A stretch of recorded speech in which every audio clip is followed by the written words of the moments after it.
Hi friends, வணக்கம், வந்தனம், நமஸ்காரம். ஸோ இந்த பார்ட் 2 வீடியோவில் சந்திக்கல உங்களுக்கு ரொம்ப சந்தோஷமாக இருக்குது. இந்த யூனியன் பட்ஜெட் 2025ஓட பார்ட் 2 வீடியோ தான் இது.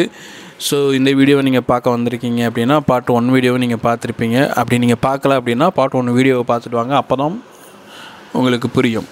ஸோ ஒரு நாட்டோட பட்ஜெட் வந்து நம்ம நாட்டோட மக்கள் தெரிஞ்சிக்க வேண்டிய ஒரு முக்கியமான ஒரு கடமைன்னு நம்ம சொல்லலாம். ஸோ தயவு செய்து எல்லாருமே உங்களுடைய வீட்டோட பட்ஜெட்டை நீங்கள் எப்படி நீங்கள் பிளான் பண்ணுறீங்களோ அதில் எப்படி நீங்கள் அப்ளை பண்ணி உங்களுடைய வீட்டு வருமானத்துக்கேற்ப உங்களுடைய வாழ்க்கையை நீங்கள் நகர்த்தி போகிறீங்களோ, உங்களுடைய பொருளாதார முன்னேற்றத்திற்கு உங்களுடைய பட்ஜெட் எவ்வளோ ஹெல்ப் பண்ணுதோ அதே மாதிரி வந்து பார்த்திங்க அப்படின்னா நாட்டோட வளர்ச்சிக்கும் பட்ஜெட்டுங்கிறது ரொம்ப ரொம்ப இம்பார்ட்டன்ட். அது எந்தெந்த வகையில் வந்து கவர்மெண்ட் யூஸ் பண்ணுறாங்க. ஏன்னா நீங்கள் கட்டுற காசு, நான் மறுபடியும் சொல்கிறேன், நீங்கள் ஷாம்பு வாங்குறதுலேருந்து நீங்கள் உங்களுடைய சேலரியிலேருந்து எல்லாத்துலேயும் நீங்கள் இன்கம் டேக்ஸ் பே பண்ணுறீங்க. ஸோ இது வந்து பார்த்திங்க அப்படின்னா உங்களுடைய வளர்ச்சி, அதாவது உங்களுடைய நாட்டின் வளர்ச்சிக்கும் உங்களுக்கும் வந்து பயனுள்ளதாக இருக்கிறதா அப்படிங்கிறது தான் முக்கியமான விஷயம். ஸோ இந்த பட்ஜெட் 2025 பற்றி தான் நம்ம எக்ஸ்பிளைன் பண்ணிகிட்ருக்கோம். ஸோ நிறைய நல்ல விஷயங்கள் வந்திருக்கு. நம்ம லாஸ்ட் வீடியோ நம்ம சொல்லியிருப்போம், ரொம்ப ரொம்ப ஹைலைட்டான ஒரு விஷயம், எல்லாராலும் கொண்டாடப்படுகிற ஒரு நடுத்தர மக்களால் கொண்டாடப்படுகிற ஒரு விஷயம் என்ன அப்படின்னு பார்த்தீங்க அப்படின்னா 12 லட்சத்துக்கு கீழே நீங்கள் ஆண்டு வருமானம் உள்ள சேலரி பெர்சனாக இருந்தீங்க அப்படின்னா உங்களுக்கு எந்தவித வருமான வரியும் கிடையாது அப்படிங்கிறது ரொம்ப ரொம்ப வரவேற்கக்கூடியது. இந்தியா முழுவதும் இருக்கிற மிடில் கிளாஸ் ஃபேமிலிஸ் எல்லாருமே கொண்டாடிக்கிட்டு இருக்கிற ஒரு விஷயமாக இது இன்றைக்கி இருக்குது. சரி, வாங்க அடுத்து நம்ம பார்ட் 2 இந்த வீடியோவில் நம்ம என்ன பார்க்க போகிறோம் அப்படின்னு பார்த்தீங்க அப்படின்னா இன்னும் சிறப்பு அம்சங்கள், இன்னும் சில விஷயங்கள்லாம் கொண்டு வந்திருக்காங்க. அதை பற்றி தான் இந்த வீடியோவில் பார்க்க போகிறோம். ஸோ அதுக்கு முன்னாடி சேனல் நீங்கள் சப்ஸ்கிரைப் பண்ணாமல் இருந்தீங்கன்னா சப்ஸ்கிரைப் பண்ணிங்கன்னா, அந்த பக்கத்தில் இருக்கிற பெல் பட்டனை கிளிக் பண்ணிங்கன்னா நான் போகிற அடுத்த வீடியோ உங்களுக்கு நோட்டிஃபிகேஷன் இருக்கும். வாங்க வீடியோக்குள்ளே போகலாம். ஓகே ஃப்ரெண்ட்ஸ், இந்த பார்ட் 2 வீடியோவில் வந்து பார்த்திங்க அப்படின்னா குறிப்பாக வந்து பார்த்திங்கன்னா ஃபுட் டெலிவரி பண்ணுறாங்கல்ல, அதேமாதிரி ஃபுட் டெலிவரி மட்டும் கிடையாது, ஸ்விக்கி, ஜொமேட்டோ, ஜெப்டோ இந்த மாதிரி டெலிவரி ஆப்ஸ், அந்த ஆன்லைன் ஆப்ஸ்லாம் இருக்குல்ல, அவங்களுக்கெல்லாம் வந்து பார்த்திங்க அப்படின்னா ID card and health coverage வந்து கொடுக்கணும் அப்படின்ற மாதிரி இந்த பட்ஜெட் கூட்டத்தொடரில் முடிவெடுத்துருக்குறாங்க.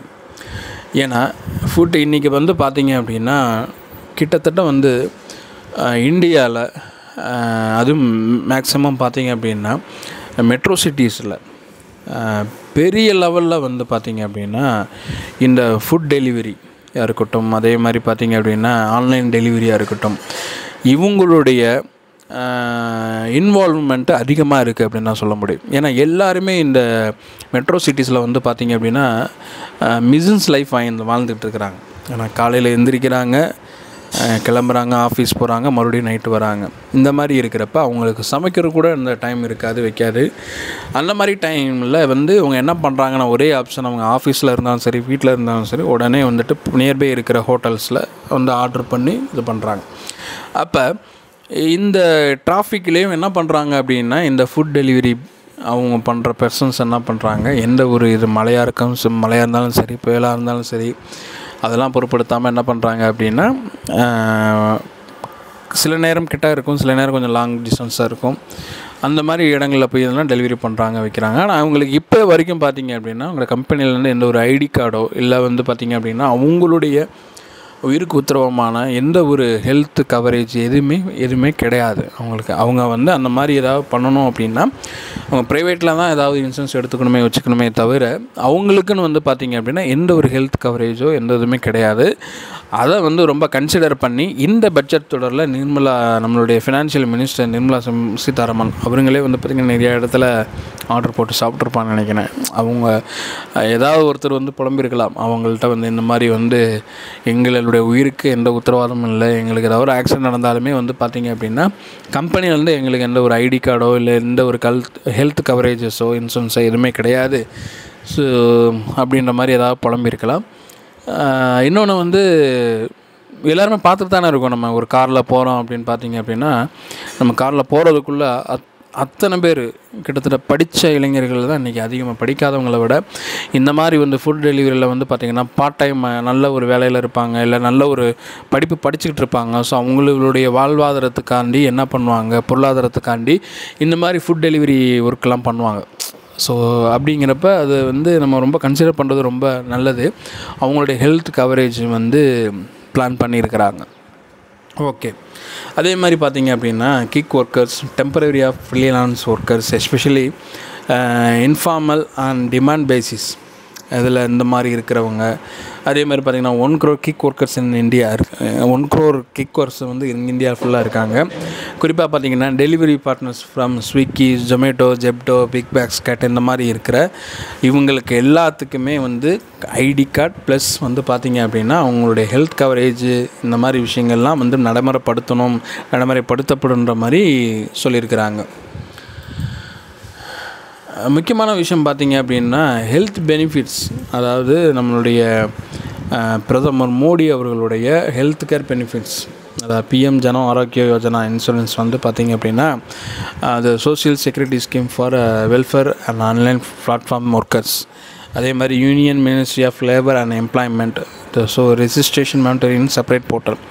ஸோ இவங்களுக்கு வந்து பார்த்திங்கன்னா பிரதான் மந்திரி ஜன் ஆரோக்கியா யோஜனா, ஆயுஷ்மான் பாரத், இவங்களுடைய பிஎம்மோட இன்சூரன்ஸ், அதை வந்து நீங்கள் ஆன்லைனில் வந்துட்டு நீங்கள் என்ன பண்ணிக்கலாம், நீங்கள் அப்ளை பண்ணிக்கலாம் அப்படின்ற மாதிரி நிறைய அப்டேட்டில் கொடுத்துருக்காங்க. ஸோ நம்ம வந்து பார்த்திங்க அப்படின்னா எல்லாருக்குமே இருக்குது, இந்தியாவில் இருக்கிற எல்லாருக்குமே வந்து பார்த்திங்க அப்படின்னா இந்த ஹெல்த் கேர் பெனிஃபிட்ஸ் அண்டர் வந்து பிஎம் ஜான் ஆரோக்கிய யோஜனா இன்சூரன்ஸ் மூலமாக வந்து நம்ம வந்து என்ன பண்ணிக்கலாம், கிளைம் பண்ணிக்கலாம். ஸோ நமக்கு ஏதாவது ஒன்றா இதுவும் வந்து பெரிய இதில் வந்து சில மாற்றங்கள்லாம் கொண்டு வந்திருக்காங்க. அதே மாதிரி முக்கியமான ஒரு விஷயம் என்ன பண்ணியிருக்காங்க அப்படின்னா அங்கன்வாடி குழந்தைகளுக்கு ஊட்டச்சத்து வழங்க வந்து பயங்கரமாக ஸ்டெப் எடுத்துருக்குறாங்க.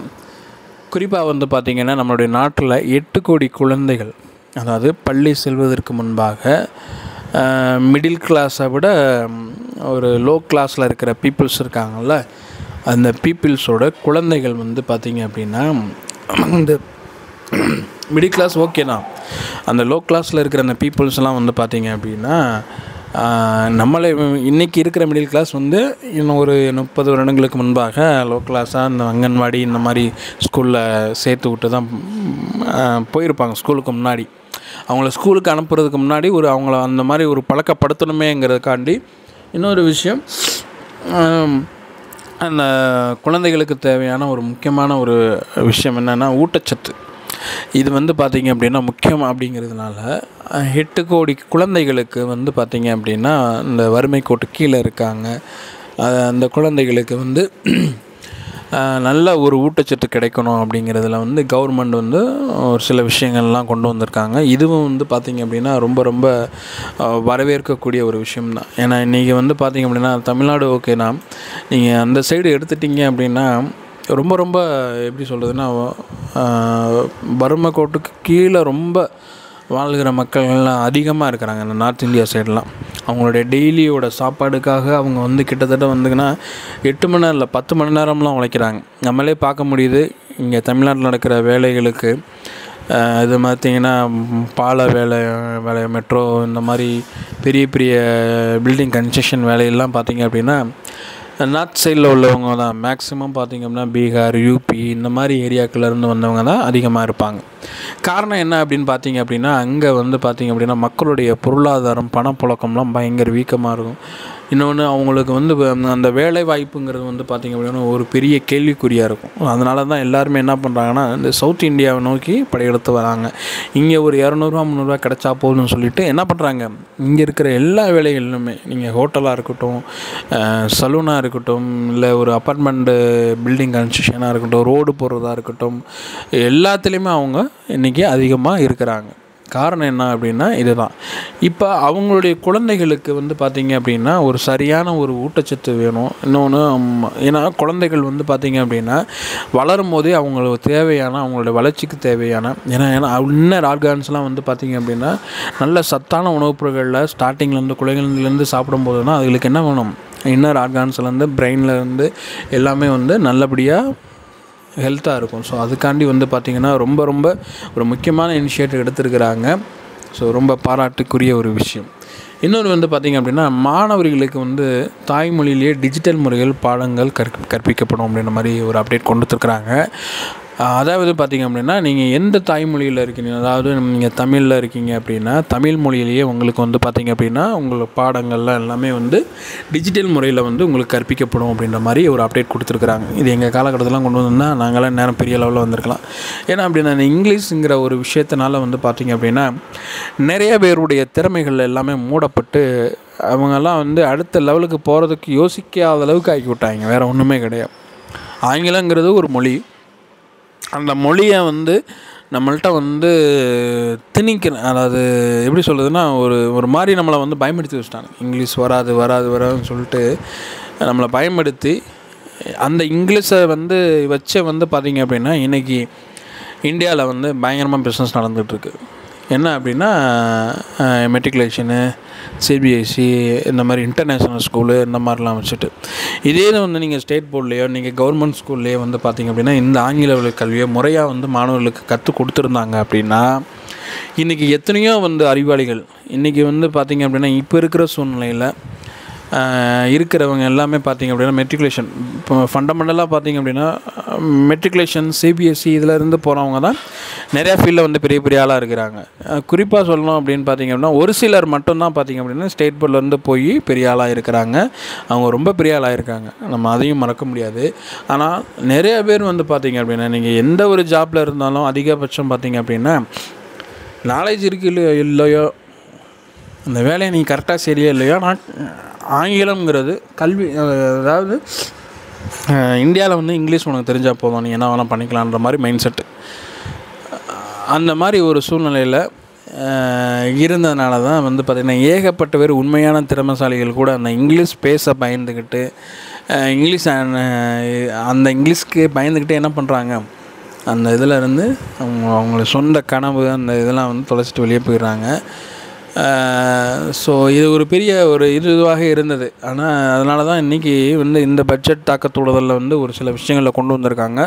குறிப்பாக பார்த்திங்க அப்படின்னா ஸ்டூடெண்ட்ஸுக்கு வந்து பார்த்திங்க அப்படின்னா தாய்மொழியில் அவங்க எந்த லாங்குவேஜில் அவங்களுக்கு தெரியுதோ அந்த லாங்குவேஜ்லேயே வந்து பார்த்திங்க அப்படின்னா டிஜிட்டல் முறையில் வந்து பாடங்கள் கற்பிக்கப்படும் அப்படின்ற மாதிரி ஒரு அப்டேட் கொடுத்துருக்காங்க. இது உண்மையிலேயே வந்து ரொம்ப ரொம்ப வரவேற்கக்கூடிய ஒரு விஷயங்க. இதை ரொம்ப ரொம்ப பாராட்டியே ஆகணும் இந்த விஷயத்த கண்டிப்பாக. அதே மாதிரி பார்த்திங்க அப்படின்னா Indian institute of technology IIT இருக்குல்ல, இந்த ஐஐடி வந்து பார்த்திங்கன்னா சென்னை, அதே மாதிரி பார்த்திங்க அப்படின்னா மெட்ராஸ், டெல்லி, பாம்பே, கான்பூர், கவுகாத்தி இந்த மாதிரி கிட்டத்தட்ட 5 இடங்களில் ஐஐடி இருக்குது. இவற்றோட உள்கட்டமைப்புலாம் இதெல்லாம் வந்து மேம்படுத்தப்படும்.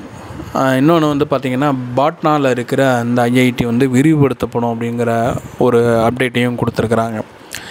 ஸோ இந்த பட்ஜெட் 2025 வந்து பார்த்திங்க அப்படின்னா இந்தியன் இன்ஸ்டியூட் ஆஃப் டெக்னாலஜி இந்த ஐஐடி இல்லை, அதாவது குறிப்பாக மெட்ராஸ், டெல்லி, பாம்பே, கான்பூர், கவுகாத்தி இவற்றோட உட்கட்டமைப்பு மேம்படுத்தப்படும். குறிப்பாக பார்த்திங்க அப்படின்னா பாட்னா அந்த ஐஐடியில் வந்து சில இதெல்லாம் வந்து விரிவுபடுத்தப்படுன்ற மாதிரி அப்டேட் கிடச்சிருக்கு. அதே மாதிரி பார்த்திங்க அப்படின்னா இன்னொரு முக்கியமான விஷயம் என்ன அப்படின்னு பார்த்திங்கன்னா அந்த மருத்துவ படிப்புக்கு 75,000 கூடுதல் இடங்கள் ஏற்படுத்தப்படும் அப்படின்ற மாதிரி அப்டேட் கிடச்சிருக்கு. அந்த மருத்துவ படிப்புக்கு பார்த்திங்க அப்படின்னா 75,000 கூடுதல் இடங்கள் ஏற்படுத்தப்படும். இது அடுத்த 5 ஆண்டுகளில் சாத்தியமாகும் அப்படின்ட்டு ஒரு அப்டேட் கொடுத்துருக்குறாங்க. அதே மாதிரி பார்த்திங்கன்னா மாநில அரசு, தனியார் தானே இதுக்கு காரணம். குறிப்பாக பார்த்திங்க அப்படின்னா ஒரு 75,000 கூடுதல் இடங்கள் ஏற்படுத்தப்படும் அப்படின்னா கவர்மெண்ட்டா இல்லை இவங்க ப்ரைவேட்டு காலேஜஸ் இது பண்ணி சொல்கிறாங்களா அப்படிங்கிற மீனிங் புரியல. ஏன்னா டாக்டர்ஸ் ஆல்ரெடி வந்து பார்த்திங்க அப்படின்னா ஒரு குறிப்பிட்ட சதவீதம் இருக்குது அப்படிங்கிறப்ப இன்னமும் 75,000 கூடுதல் இடங்கள் வந்து ஏற்படுத்தப்படும்ன்ற மாதிரி சொல்லியிருக்கிறாங்க. இது எந்த வகையில் சாத்தியம் அப்படிங்கிறது தெரியல. இன்னொரு முக்கியமான ஒரு விஷயம் என்ன அப்படின்னு பார்த்திங்க அப்படின்னா கிட்டத்தட்ட ரூபாய் 500 கோடியில் செயற்கை நுண்ணறிவு கல்வி மையங்கள் அமைக்கப்படும் அப்படின்ற மாதிரி அறிவிச்சிருக்கிறாங்க. குறிப்பாக பார்த்திங்கன்னா சுகாதாரம், வேளாண் துறைகளிலும் வந்து இந்த ஏஐ ஆர்டிஃபிஷியல் இன்டெலிஜென்ட் வந்து அமைப்போம் அப்படின்ற மாதிரி அறிவிச்சிருக்கிறாங்க. கிட்டத்தட்ட 500 கோடியில் வந்து செயற்கை நுண்ணறிவு கல்வி மையங்கள் பார்த்திங்க அப்படின்னா இதுக்கு சைனாலாம் சைனாவாக இருக்கட்டும், அதே மாதிரி பார்த்திங்கன்னா அமெரிக்காலாம் பார்த்திங்க அப்படின்னா அந்த பட்ஜெட்லாம் நம்ம கேட்டோம் அப்படின்னா இந்த ஏஐ இதுக்கு அவங்க டெவலப்மெண்ட்ஸ்க்கு அவங்க அறிவிச்சிருக்கிற அந்த பட்ஜெட்லாம் பார்த்திங்கன்னா வேறு லெவலில் இருக்கும். நம்ம இந்தியா வந்து இப்போ தான் இனிஷியேட் பண்ணியிருக்கிறாங்க. இதில் வந்து பார்த்திங்க அப்படின்னா கிட்டத்தட்ட ஒரு 500 கோடி வந்து ஒதுக்கியிருக்காங்க இந்த ஏஐக்கு. பாராட்டப்பட வேண்டிய ஒரு விஷயம்தான். ஏன்னா நம்மளும் அடுத்த கட்ட ஒரு நகர்வை நோக்கி சொல்லக்கூடிய ஒரு கட்டாயத்தில் இருக்கிறோம். அதே மாதிரி பார்த்திங்கன்னா ரொம்ப ரொம்ப பாராட்டுக்குரிய ஒரு விஷயம் என்ன அப்படின்னு பார்த்திங்க அப்படின்னா, நான் மறுபடியும் சொல்கிறேன், இது மிகவும் பாராட்டக்கூடிய ஒரு விஷயம். கிட்டத்தட்ட 200 கேன்சர் சிகிச்சை மையங்கள் அமைக்க திட்டம் போட்டிருக்கிறாங்க. குறிப்பாக பார்த்திங்கன்னா கேன்சர் உள்ளிட்ட உயிர் காக்கும் 36 மருந்துகளுக்கு இறக்குமதி வரியை வந்து தள்ளுபடி பண்ணியிருக்கிறாங்க. ஃபஸ்ட்டு வந்து பார்த்திங்கன்னா 200 கேன்சர் சிகிச்சை மையங்கள் அமைக்க போகிறதா வந்துட்டு திட்டம் பண்ணியிருக்காங்க. அதுக்கப்புறம் பார்த்திங்கன்னா கேன்சர் போன்ற உயிர் காக்கும் மருந்துகள்லாம் வந்து நம்ம வெளிநாடுகளெல்லாம் வந்து என்ன பண்ணிகிட்ருக்குறோம், இறக்குமதி பண்ணிகிட்ருக்குறோம். அப்படிப்பட்ட உயிர் காக்கும் மருந்துகளுக்கு வந்து பார்த்திங்க அப்படின்னா இறக்குமதி டாக்ஸ்ன்னு சொல்லிட்டு கவர்மெண்ட்டு இது பண்ணுவாங்க. அதை வந்து தள்ளுபடி பண்ணுறோம் அப்படின்ற மாதிரி சொல்லியிருக்கிறாங்க. இதெல்லாம் ரொம்ப ரொம்ப பாராட்டுக்குரிய ஒரு விஷயம். நம்ம நிறைய வாட்ஸ்அப்பில், ஃபேஸ்புக்கில், சோஷியல் மீடியாவில் உதவி பண்ணுங்கள், ஒரு ஷேர் பண்ணுங்கள், உங்களுக்கு உதவி கிடைக்கும்படி ஷேர் பண்ண மாதிரி நிறைய ஃபார்வேர்டு மெசேஜ் நம்ம பார்த்துருக்கோம். அதில் ஒரு வினோதமான நோயினால் பாதிக்கப்பட்டிருக்காங்க. இந்த இன்ஜெக்ஷன் வந்து பார்த்திங்க அப்படின்னா இவ்வளோ காசு ஆகும், இது இந்தியாவுக்குள்ளே நம்ம கொண்டு வரணும் அப்படின்னா இந்தியாவுக்கும் இவ்வளோ தரும், நம்ம கவர்மெண்ட்டு வரி செலுத்தி நம்ம இது பண்ணுற மாதிரி வரும், அதனால் முடிஞ்ச அளவுக்கு ஏதாவது கொடுத்து ஹெல்ப் பண்ணுங்கள் அப்படின்ற மாதிரி வரும்ல. அப்படிப்பட்ட ஒரு உயிர் காக்கும் குறிப்பிட்ட ஒரு 36 மருந்துகளுக்கு கவர்மெண்ட் வந்து பார்த்திங்க அப்படின்னா இறக்குமதி வரியை வந்து தள்ளுபடி பண்ணி ரத்து செஞ்சுருக்காங்க. ஸோ இதில் வந்து ரொம்ப ரொம்ப ஒரு பாராட்டுக்குரிய ஒரு விஷயந்தான். 200 கேன்சர் சிகிச்சை மையங்கள்லாம் அமைக்கிறதுலாம் பெரிய பெரிய விஷயம்.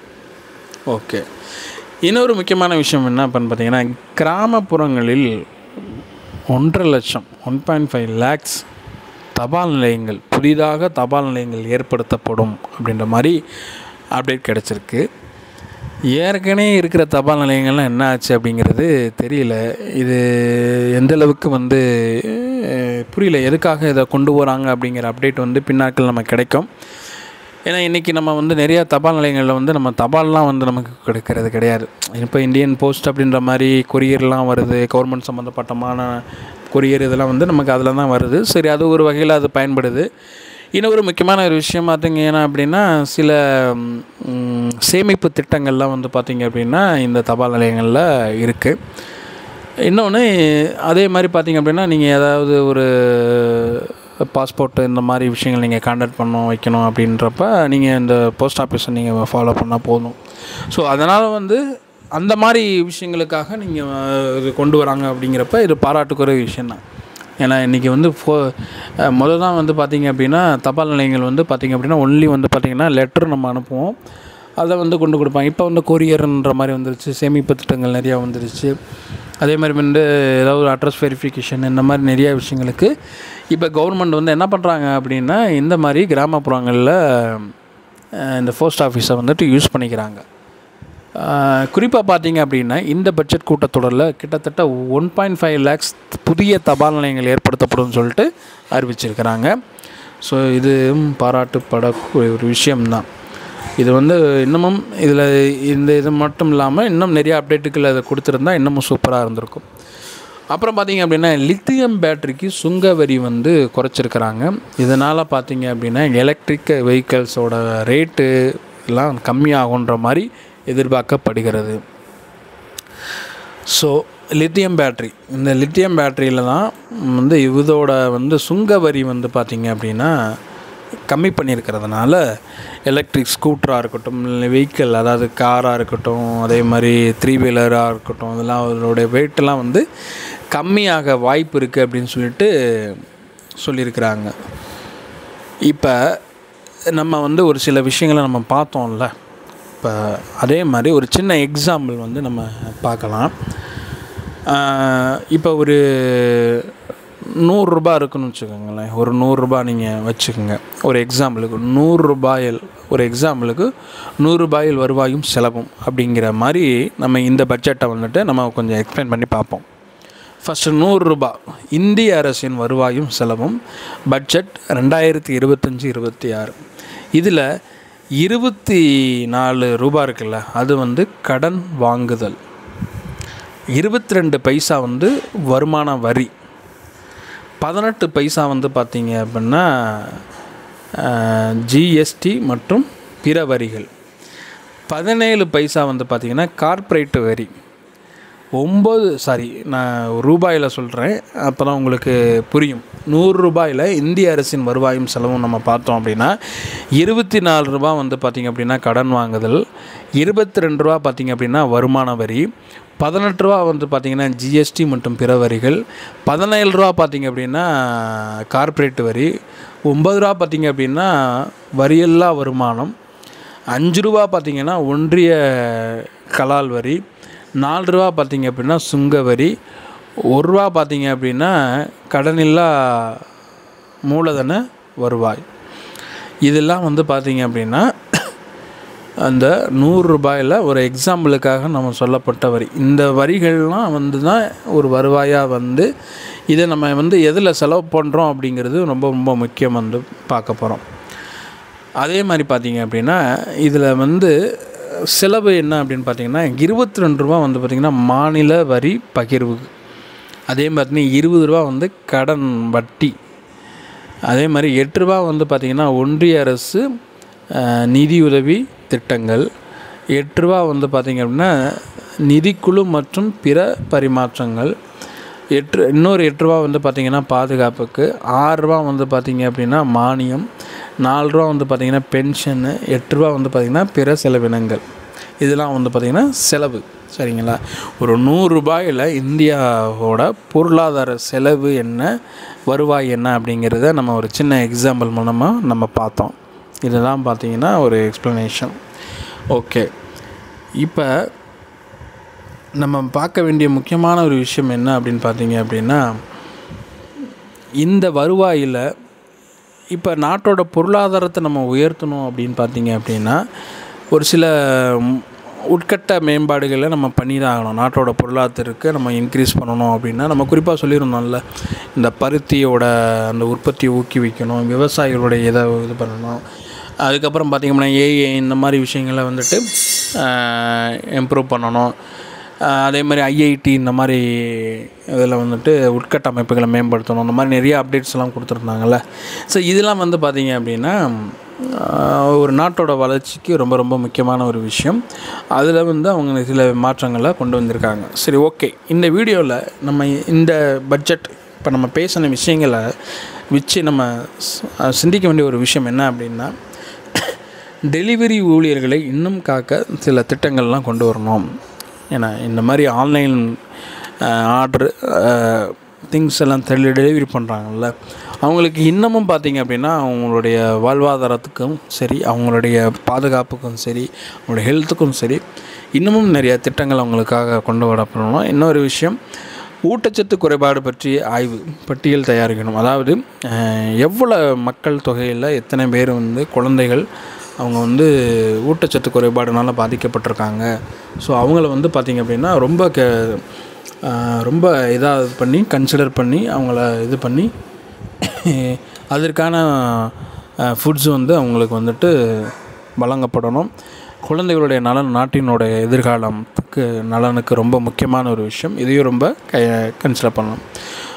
3வது முக்கியமான ஒரு விஷயம், உயிர்காக்கும் மருந்துகள் எல்லாத்துக்கும் வரி தள்ளுபடி பண்ணணும். அதாவது இப்போ வந்து ஒரு குறிப்பிட்ட 36 மருந்துகளுக்கு மட்டும் பார்த்திங்க அப்படின்னா உயிர்காக்கும் மருந்துகளுக்கு வந்து அந்த இறக்குமதி வரியை வந்து தள்ளுபடி பண்ணியிருக்காங்கள்ல, அது மட்டும் போதாது, உயிர் காக்கக்கூடிய எல்லா மருந்துகளுக்கும் இறக்குமதி வந்து தள்ளுபடி பண்ணணும் அப்படிங்கிற மாதிரி நம்ம முதல்ல கேட்டுக்கிறோம். இதெல்லாம் வந்து விஷயங்கள் இனிஷியேட் பண்ணியிருக்காங்களே, இந்த விஷயங்களை ரொம்ப ரொம்ப பாராட்டுக்குரிய விஷயம். அதை தான் நம்ம மறுபடியும் பேசுகிறோம். ஓகே, இந்த வீடியோ இதில் கூட முடிய போகிறதில்ல. இன்னொன்று பார்ட் 2 பார்ட் 3 வீடியோ வரப்போகுது. ஸோ அதையும் பார்த்தீங்கன்னா தான் உங்களுடைய இந்த பட்ஜெட் 2025ஓட ஃபுல் எக்ஸ்ப்ளனேஷன் உங்களுக்கு புரியும். ஸோ நெக்ஸ்ட் வீடியோவில் சந்திப்போம். அதுக்கு முன்னாடி என்ன சேனல் சப்ஸ்கிரைப் பண்ணாமல் இருந்தீங்க அப்படின்னா சப்ஸ்கிரைப் பண்ணிடுங்க. பக்கத்தில் இருக்க பெல் பட்டனை கிளிக் பண்ணிடுங்க. அப்போ தான் நான் போகிற வீடியோ உங்களுக்கு அடுத்தது நோட்டிஃபிகேஷனாக வரும்.